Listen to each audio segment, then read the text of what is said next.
Jibanjyoti hospital আপোনালোকে জানে সেই জীবনজ্যোতি হস্পিটেল সত্তাধিকাৰী কোন হয় এজন পলিটিক্যাল মানুহ ডক্টৰ ৰাজদীপ ৰায় আমাৰ শিলচৰ লোকসভাৰ MP আছিলে এই পলিটিক্যাল পাৱাৰৰ কাৰণে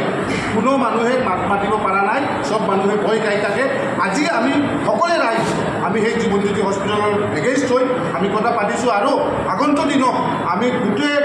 কাছাৰৰ আমি যুৱকসকল মিলি আমি গণতান্ত্ৰিক আন্দোলন কৰিম তাত যদি কিবা হয় কিবা ইনচিডেণ্ট হয় তাহলে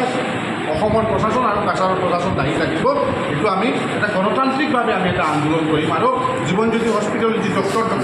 সমুদয়ৰ এগেইনষ্টত আমি এখন FIR দায়েৰ কৰিম টোটেলি ৰং ট্ৰিটমেণ্টৰ কাৰণে আজি আজি পৌৰসভাৰ কমিশ্যনাৰ নেবুল ইছলাম আজি বিয়াকে 3বাৰ এজন মানুহক 3বাৰ চিজাৰ কৰিছে তাৰপিছত মানুহক কেবিনত ৰাখি তেনেকৈ চিজাৰ কৰিলে এজন নাৰ্ছটি কেবিনত ৰাখি ইয়াক চিলাই দিছে আপোনালোকে চবে দেখা পাইছে ভিডিঅ' আছে ফুটেজ চব আমাৰ হাতত আছে এইটো লৈ আমি ডিচিৰ ওচৰত যাম এইটো আমাৰ ন্যায় লাগিব জাষ্টিচ লাগিব নহয় আমি গণতান্ত্ৰিকভাৱে আমি আন্দোলন কৰিম